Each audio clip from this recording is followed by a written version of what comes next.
سے سلام پیش کرتا ہوں. ایک مرتبہ اور صلوات پڑھ لیں.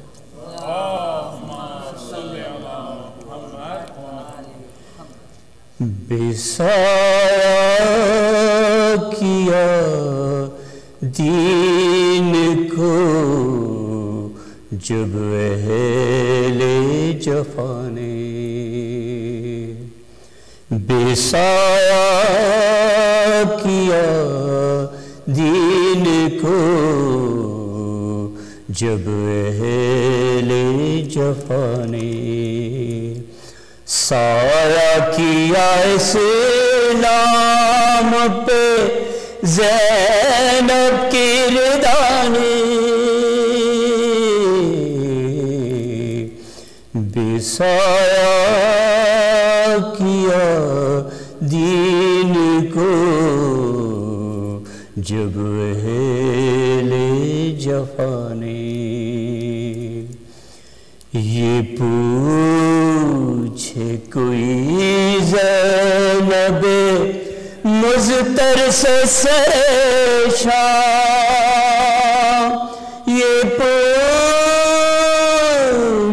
کوئی زینب مضطر سے سریشان، کیا کیا نہ سہے ظلم و ستم آل ابانی، بے سایہ کیا دین کو جب اہل جفا نے. زینب نے بندھے ہاتھوں سے یہ کام کیا ہے، زینب نے بندھے ہاتھوں سے یہ کام کیا ہے، خود مٹ گئے جو آئے تھے اسلام مٹانے،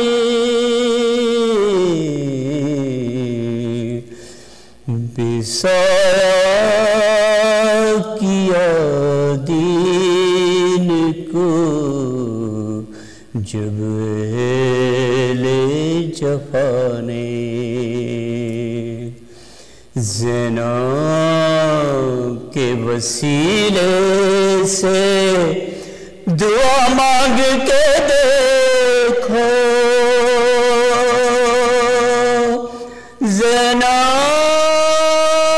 زینب کے وسیلے سے دعا مانگ کے دیکھو، پایا ہے سر ثانیے زہرا کی دعا نے،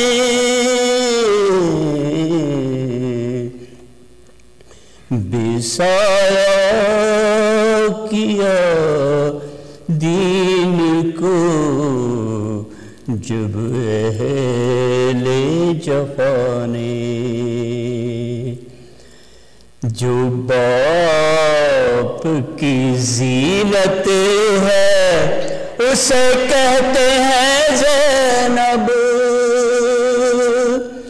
جو باپ کی زینت ہے اسے کہتے ہیں زینب.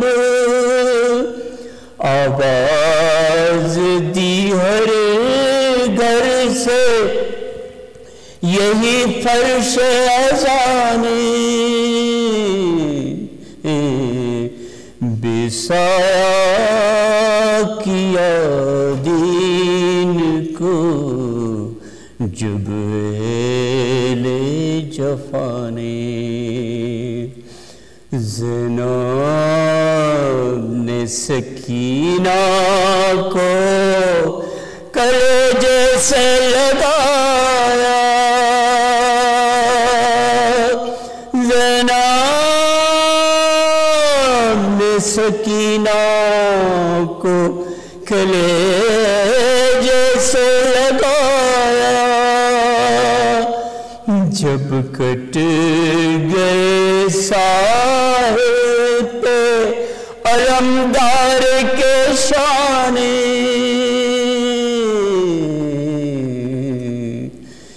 بسایا کیا دین کو جب اہل جفا نے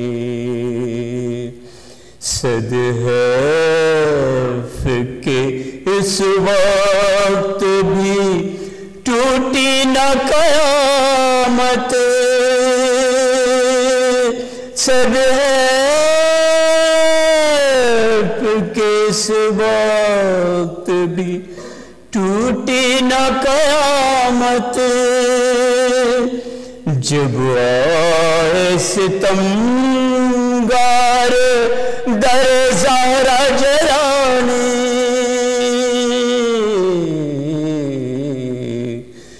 بسایا کیا دین کو جب اہل جفا نے.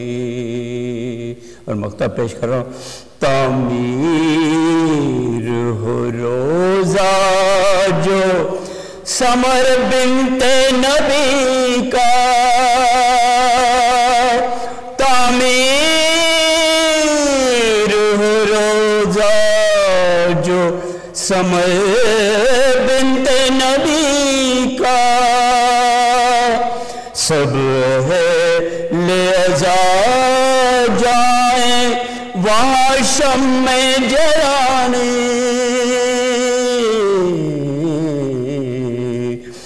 بسایا کیا دین کو جب اہل جفا نے سایہ کیا اسلام پہ زینب کی رضا نے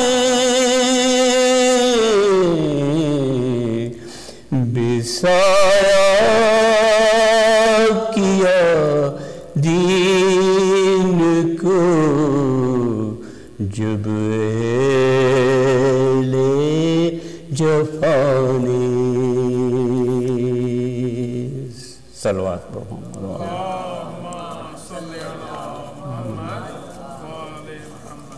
سورہ فاتحہ.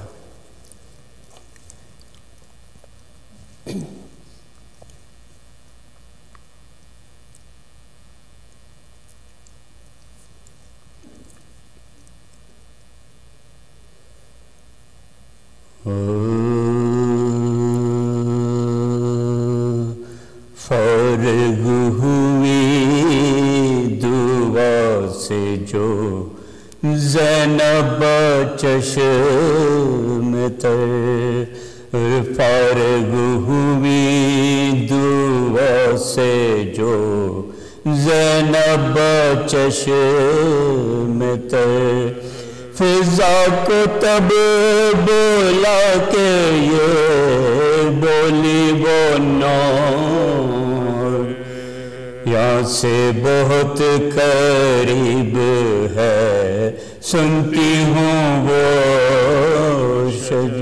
خل نے جس درخت میں باندھا تھا شیخ خل نے جس درخت میں باندھا تھا شیخ لے چل وہاں پہ فاطمہ زہرا کی جائی کو روں گی اس درخت کے نیچے میں بھائی روں گی اس درخت کے نیچے میں بھائی ارے روئی بیان کر کے جو زینب حال زار مابین دست ہائے حسینہ کی تھی ایک باغ تھا وہاں کے ہر ایک گل تھا جس کا نام تھا موتمم وہاں کا تمیم ستم تھا موتمم وہاں کا تمیم ستم ظلمت آیا تھی کفر کی اس بدخصال سے رکھتا تھا بغض دل میں محمد کی لال سے رکھتا تھا بغض دل میں محمد کی لال سے پوچھا اس نے آ کے قریب سے پائے شر عورت یہ کون سی ہے جو روتی ہے اس قدر بولا کوئی شکی کہ تجھے کیا نہیں خبر زینب یہی ہے عاشق سلطان بحر و بر زینب یہی ہے عاشق سلطان بحر و بر مدت سے سوگوار شہتشنا کام ہے ارے یہ خواہر حسین علیہ السلام یہ خواہر حسین علیہ السلام سننا تھا یہ کہ غیظ میں آیا وہ بدزباں پہنچا قریب دختر خاتون سے جان تھا آہنی جو ہاتھ میں ایک بیلچا گرا مارا شکین فرق پہ زینب کے ناگہاں رے مارا شکین فرق پہ زینب کے ناگہاں غشا گیا زمین پہ تھرا کے گر پڑی سر پر لگی جو ضرب کے تیورا کے گر پڑی سر پر لگی جو ضرب کے تیورا کے گر پڑی مولک مرل نے جب یہ قیامت ہوئی بابا صدمے سے سرد ہو گئے زینب کے دست پا صحرا میں جن و انس کے رونے کی تھی صد پہنچی ارم میں خواہر سلطان کرب پہنچی ارم میں خواہر سلطان کرب آنے لگی بکا کی صدا آسمان سے گل پڑ گیا کہ اٹھ گئی زینب جہان سے گل پڑ گیا کہ اٹھ گئی زینب جہان سے فارغ ہوئی دعا سے جو زینب چشم تر اللہم صلی علی محمد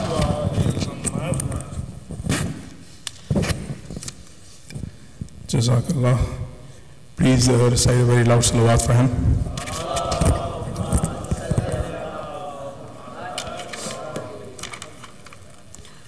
Brothers and sisters, recite another very loud salawat.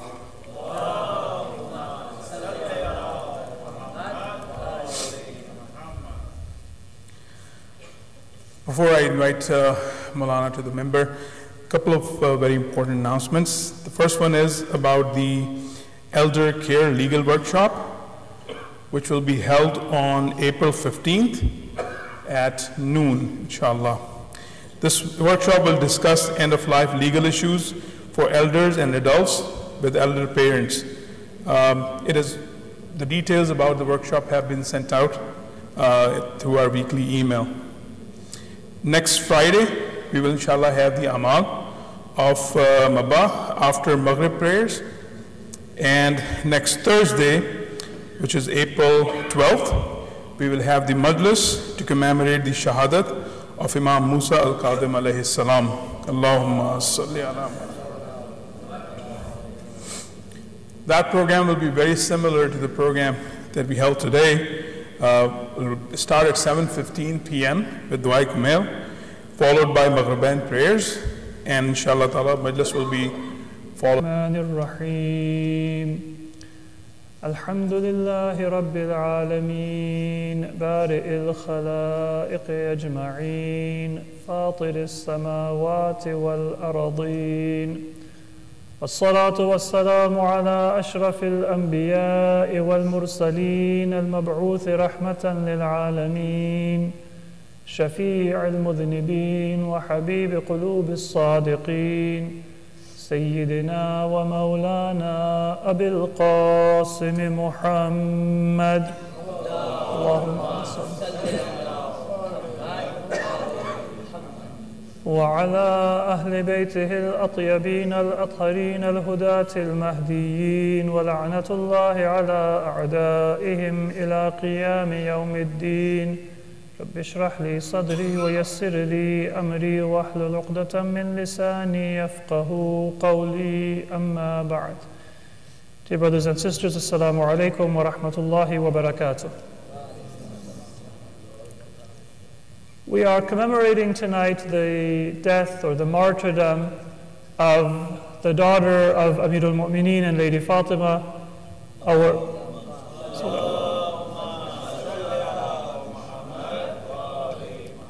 one of those who, although she did not die on the battlefield of Karbala, we can count as one of the martyrs and one of the heroes of Karbala, Lady Zainab, salamullahi alayha.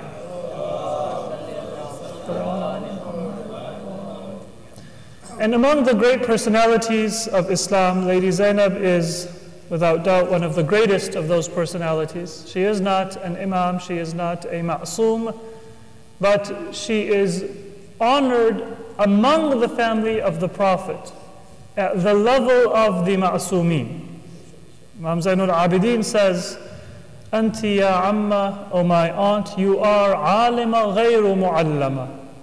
You are one who is a scholar and has knowledge but did not need to be taught. وَفَهِمَ غَيْرُ مُفَهَّمَ. And you have a deep understanding, but nobody needed to teach you or to explicitly tell you those instructions that allow a person to be able to learn their religion deeply.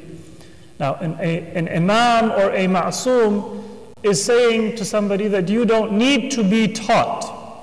The imams who are the teachers of all of humanity. So they are expressing that Lady Zainab has a greatness or a rank, not that she is an infallible, but that she is worthy of the respect or the veneration that we give to the very highest personalities within Islam.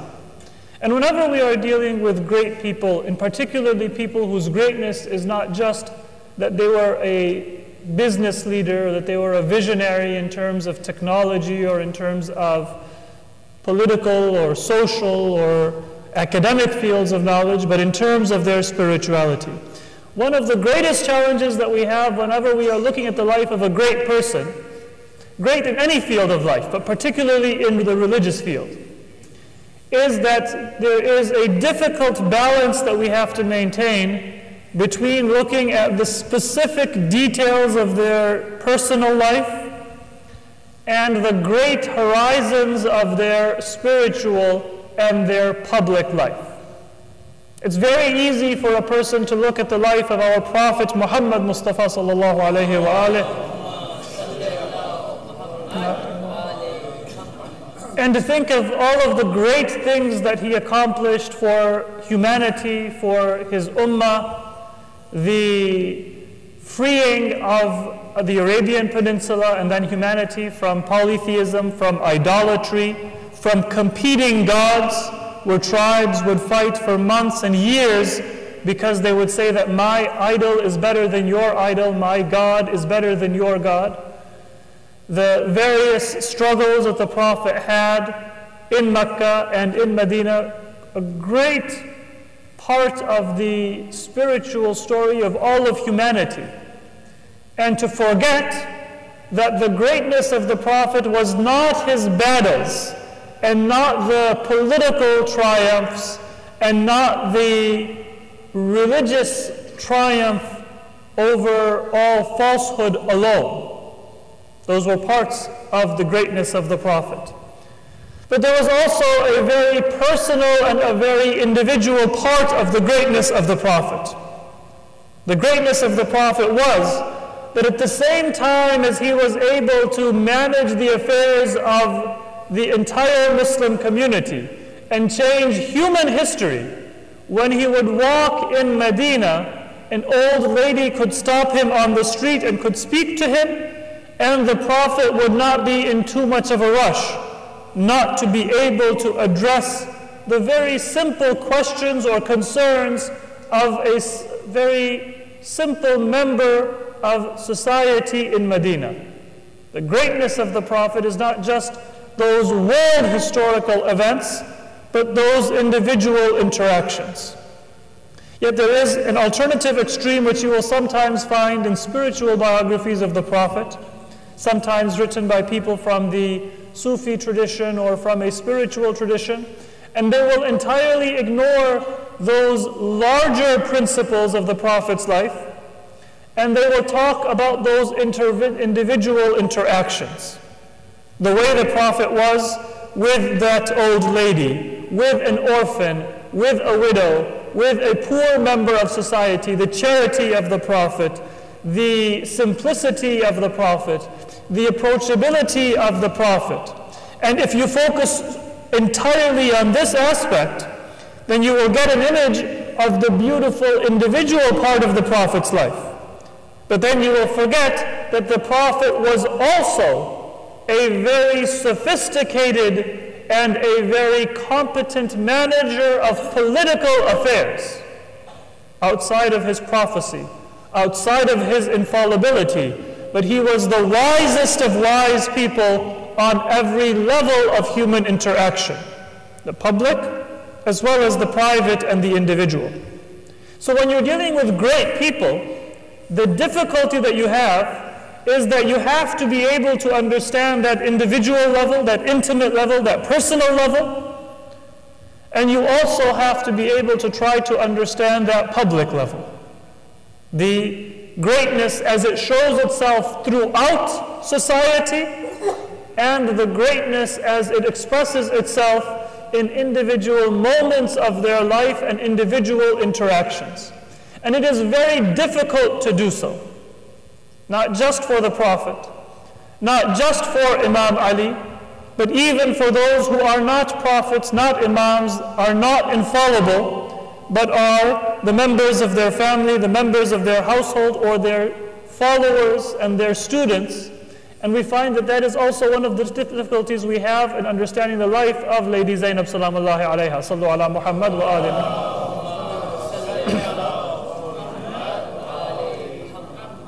Now, generally speaking, we are more familiar with the public part of the life of Lady Zainab. Any Shia or any lover of Ahlul Bayt knows, as we heard also very eloquently expressed in the Urdu poetry, that if her hands were tied, that did not prevent her from defeating the entire propaganda and army and entire movement of Yazid. Sometimes we say in a figurative expression that this is so easy for me that I can do it with a hand tied behind my back. I can do it with half of my mind thinking about something else. And in a very similar manner, Lady Zainab salamullahi alayha literally had her hands tied in the court of Yazid. But with her confidence, she was able to defeat Yazid in all of his strength, in all of his wealth, in all of his military power. That level of the life of Lady Zainab is something which we are familiar with and which we have a great deal of pride in.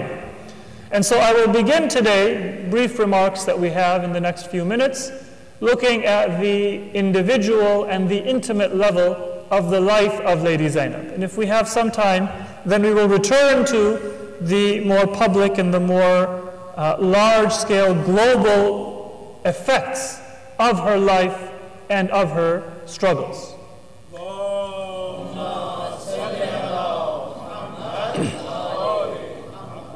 And the first thing to look at when we look at the life of Lady Zainab and any other member of Ahlul Bayt is that sometimes you find a kind of depth and a wisdom to their actions from an early age that is unexpected. It's very easy for us to say that that is simply a matter of God's grace. Some people are born as child prodigies, they're geniuses. They're able to understand things that other people much older than them are not able to understand or are able to experience. And that is certainly true. But there are also certain systematic things that we find within Ahlul Bayt that tell us that their genius and their greatness was not simply a matter of that coincidental and extraordinary personality that some people have. Particularly when you look at the children of Amir al-Mu'mineen and Lady Fatima salamullahi alayha,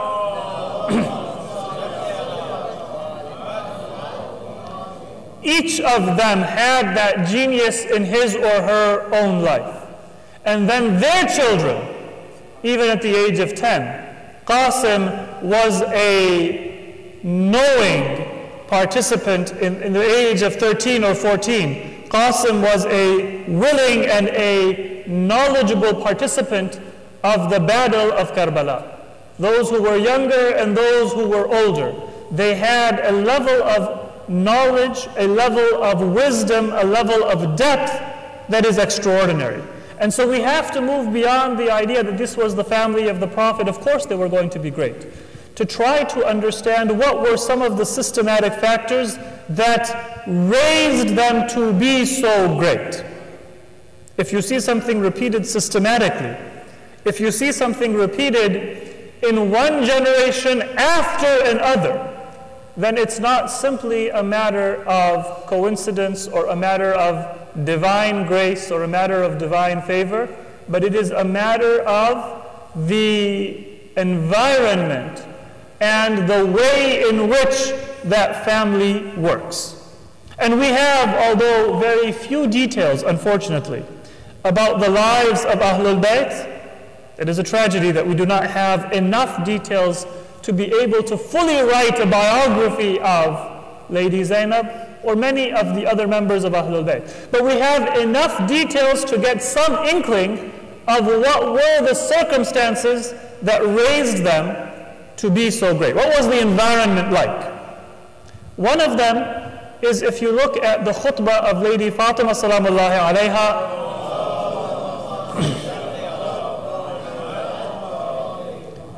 after the death of the Prophet. Now she is the mother of Lady Zainab.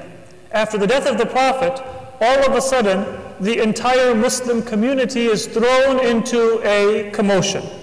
Leave aside the circumstances of Ahlul Bayt themselves. But you have Medina, which is not the city of Quraysh or the city of Ahlul Bayt. In a sense, they are guests in that city. It is the city of the Ansar primarily.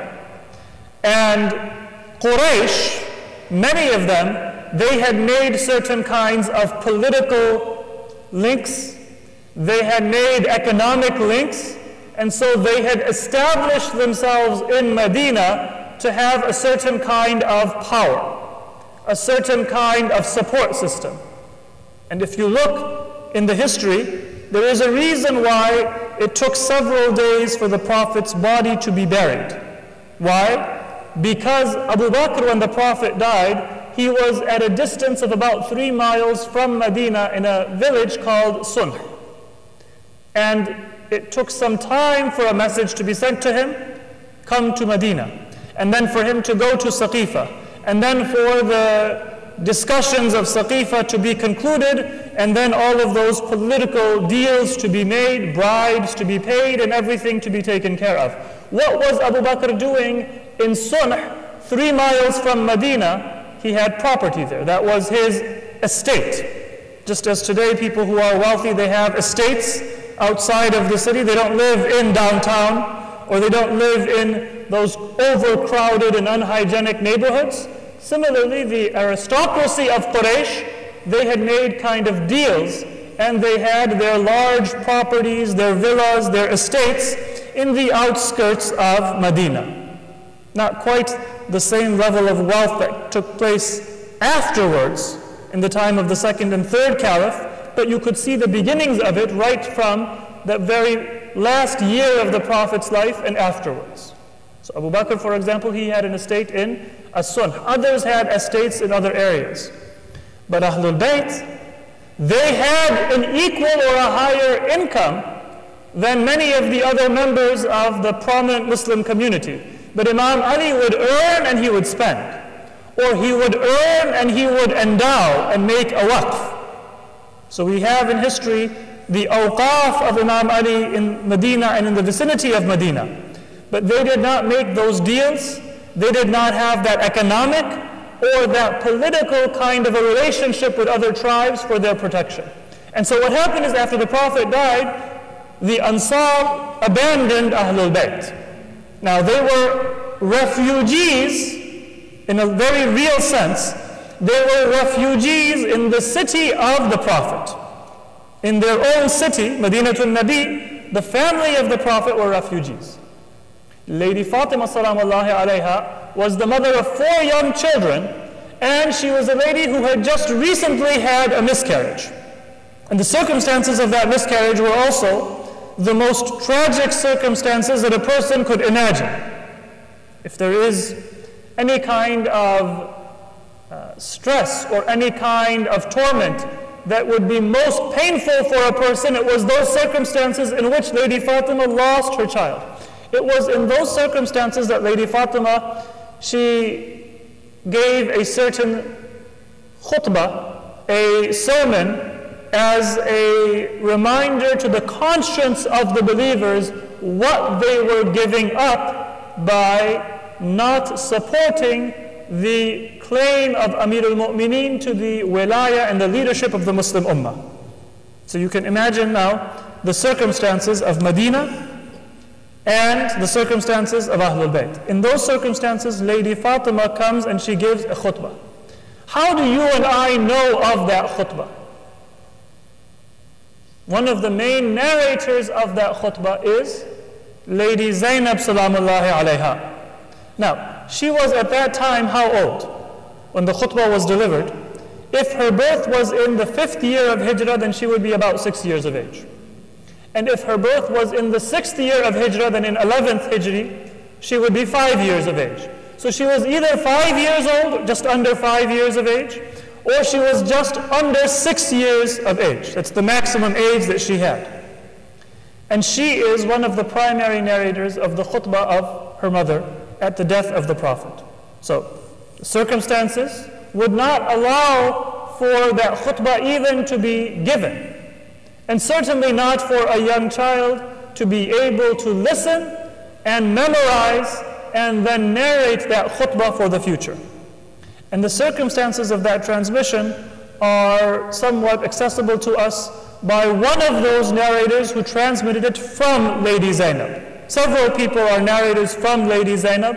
One is her niece, Fatima bint al-Husayn, alayhi salam. Sallu ala Muhammad wa ali Muhammad.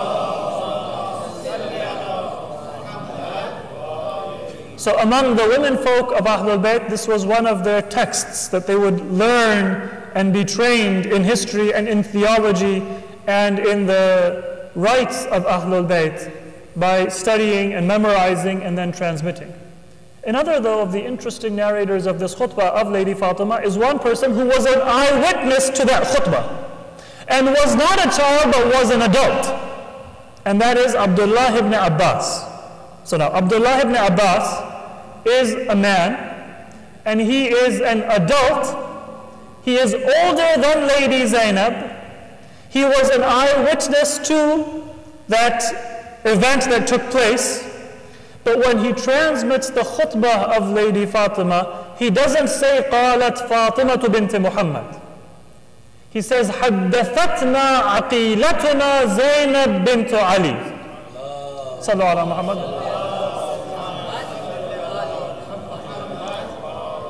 Our wise lady, Zainab bint Ali, is the one who informed me that her mother gave this khutbah.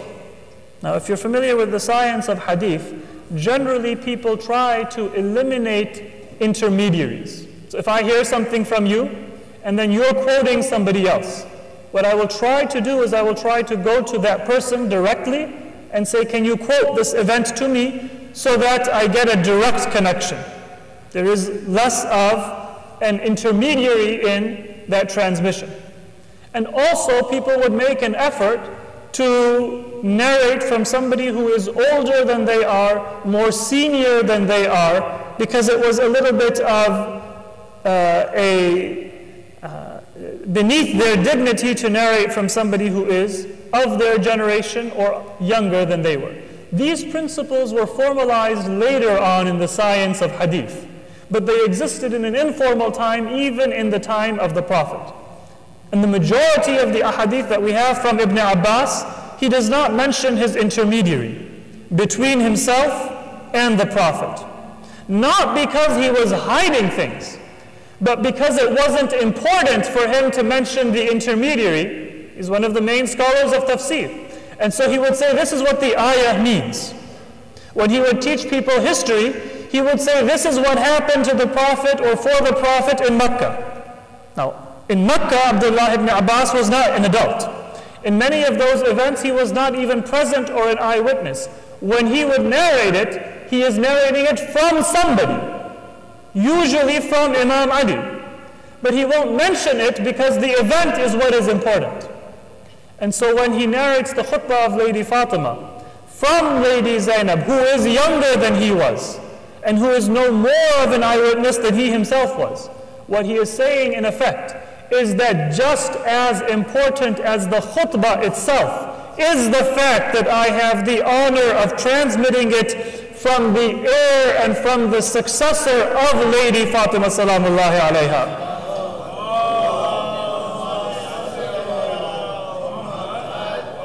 It's as if he is saying that the transmission of Lady Zainab is part of what tells you the importance of this khutbah. Otherwise, as a narrator, he is an honorable narrator. He is a trustworthy and a reliable narrator. What he adds is the indication of the rank of Lady Zainab. And that is why in his transmission he says not just حدثتني Zainab bint Ali, but he says عقيلتنا Zainab bint Ali. She was our wise woman or our lady. The first thing that we learn from Ahlul Bayt, the environment, the circumstances that bring that greatness, is the way in which they would honor their noble character and the noble members of their family. So Lady Zainab salamullahi alayha, she heard this at that young age from her mother. She transmitted this hadith. But then when others, even from her own family, were going to transmit it, they didn't just say that she is a means for me to access Lady Fatima. But they would pause and they would say Lady Zainab herself, because she has those same attributes, she has that same nobility, she has those same virtues, she is also worthy of that veneration or that respect.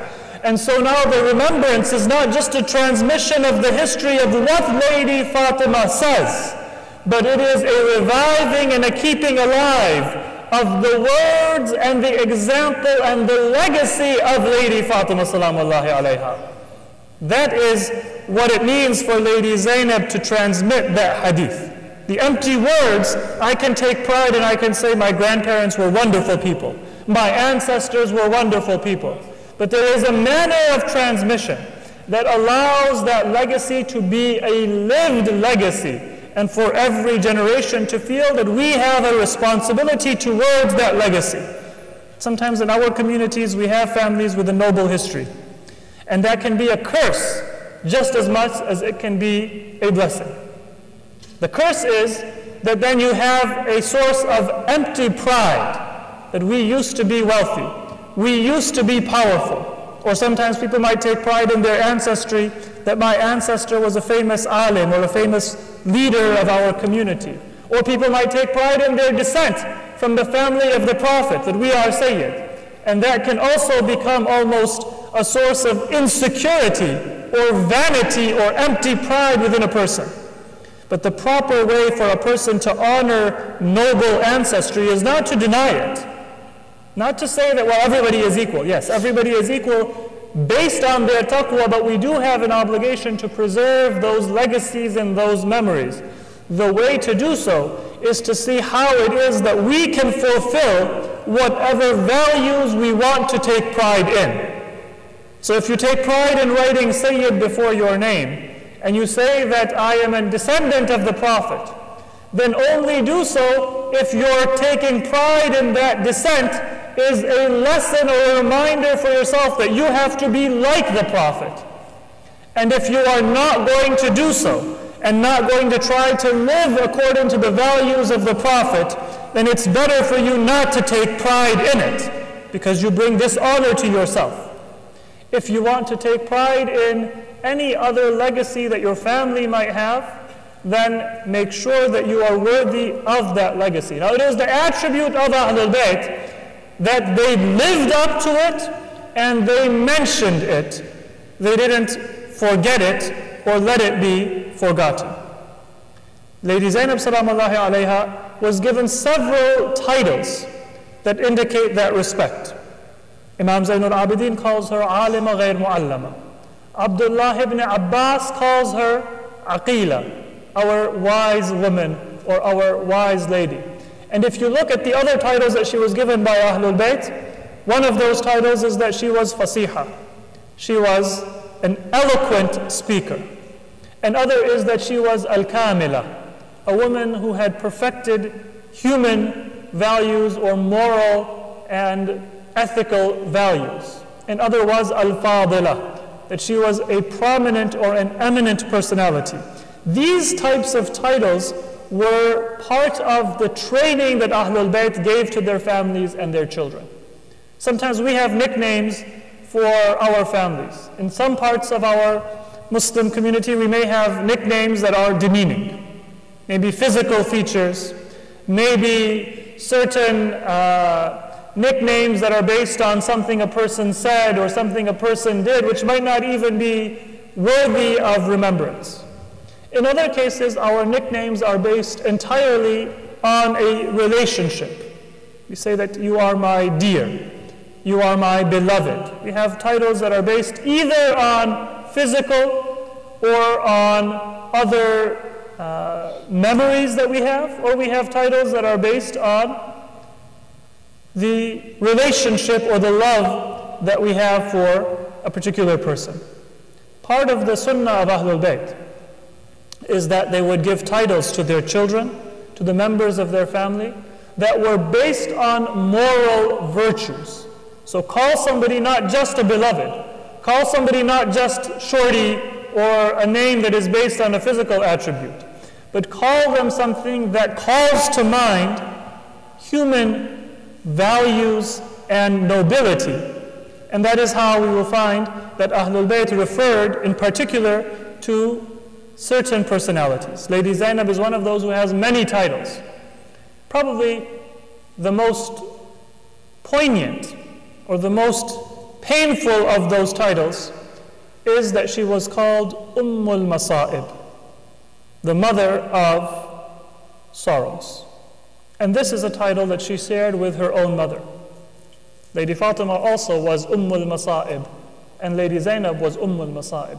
And before we explain why she was called Ummul Masa'ib and move towards remembrance of her martyrdom, I want to just make one point about the way that Lady Zainab raised her own children.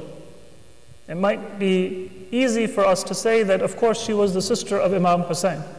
Of course, she was the descendant of the Prophet and Amir al-Mu'mineen and Lady Fatima. Of course, she is going to have a household that is going to be committed to martyrdom.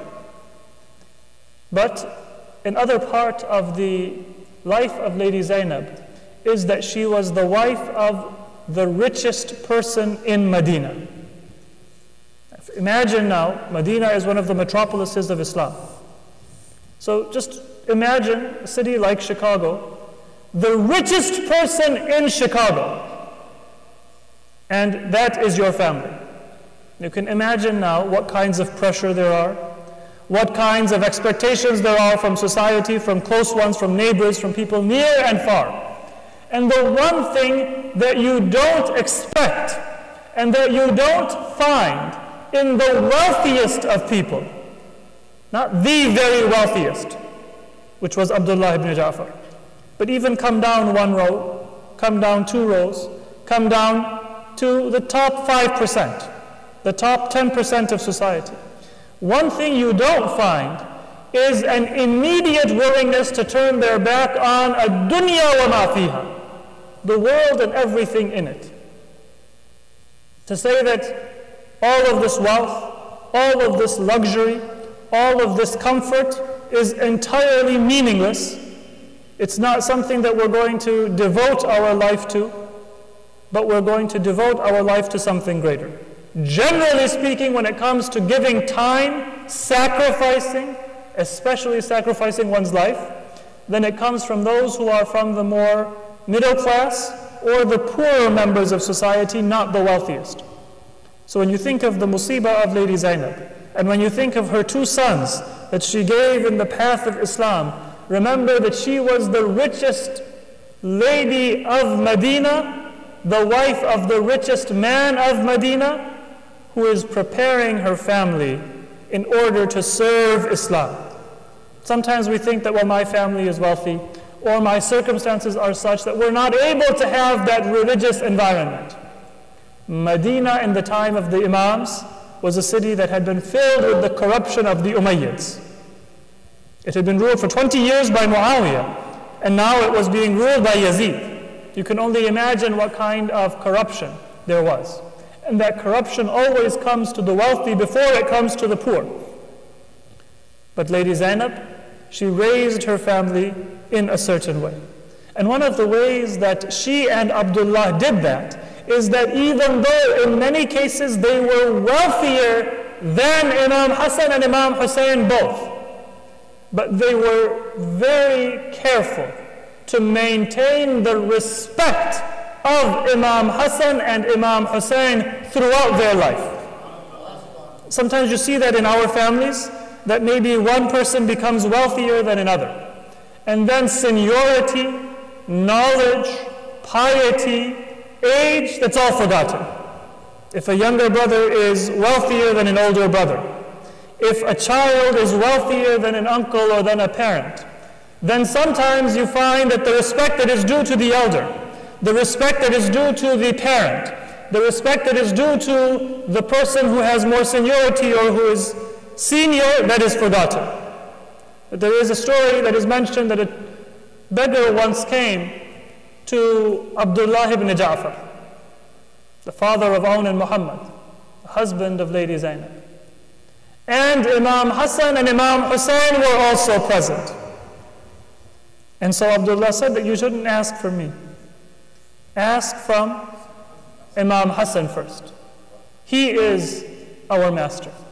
At that time, most likely Abdullah had more money than Imam Hassan. Imam Hassan gave 50 dirhams or 50 dinars.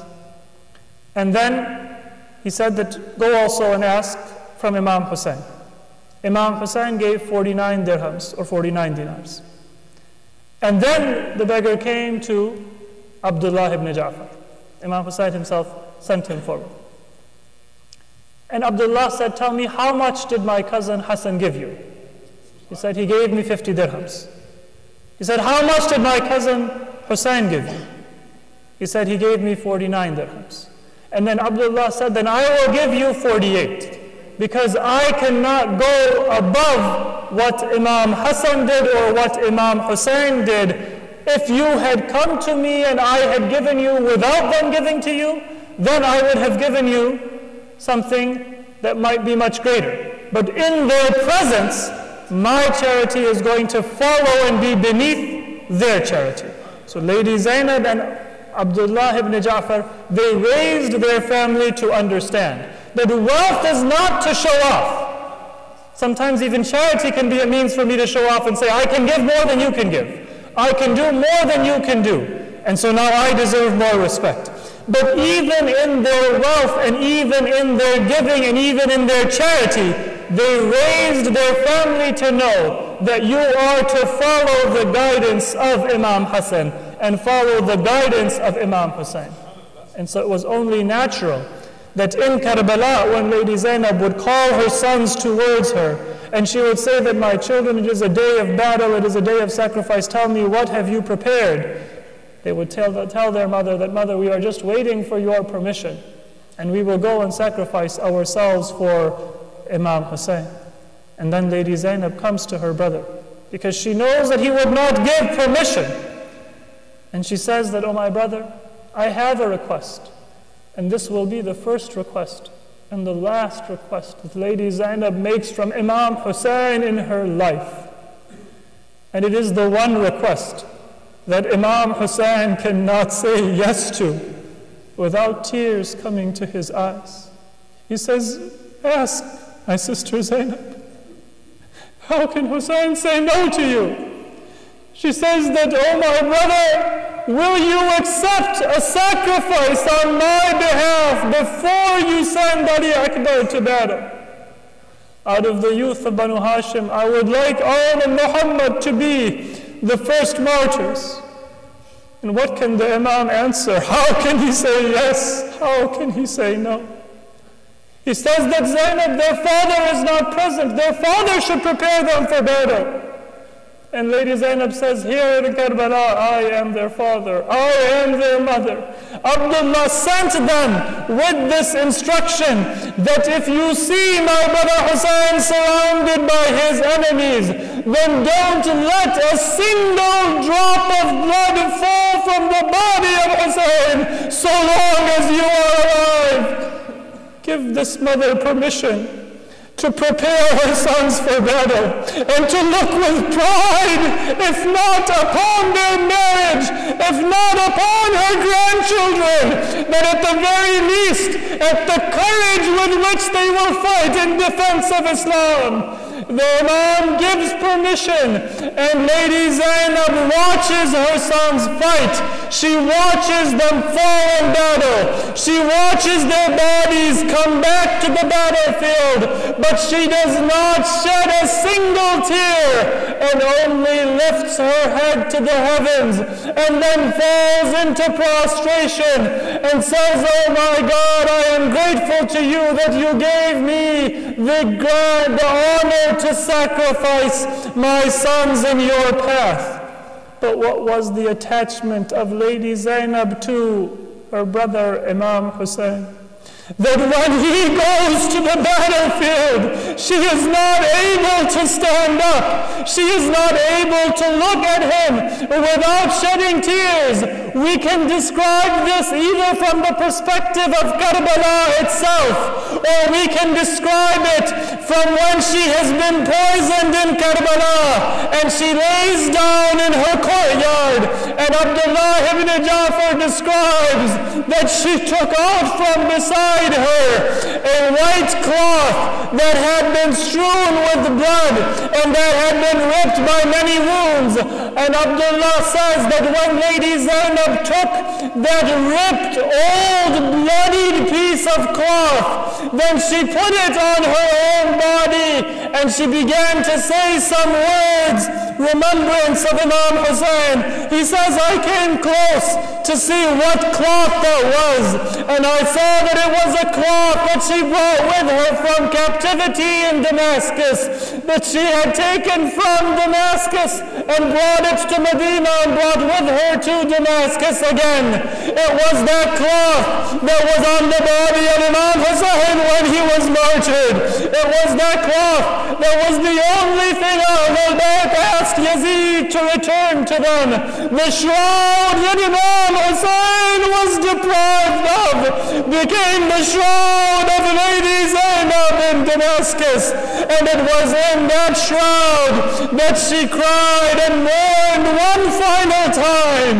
And it was in that shroud that she died and that she was buried. Salamullah on Lady Zainab, the day that she was born and the day that she was martyred. May Allah subhanahu wa ta'ala forgive our shortcomings and answer our prayers and grant us the company of Muhammad wa Ali Muhammad in this life and in the hereafter. The sponsors of tonight's Majlis have requested that we remember their marhumeen and all of your own marhumeen in our prayers for their high rank in the hereafter. Let us recite a Surah Fatiha. Bismillahir Rahmanir Rahim. Alhamdulillah.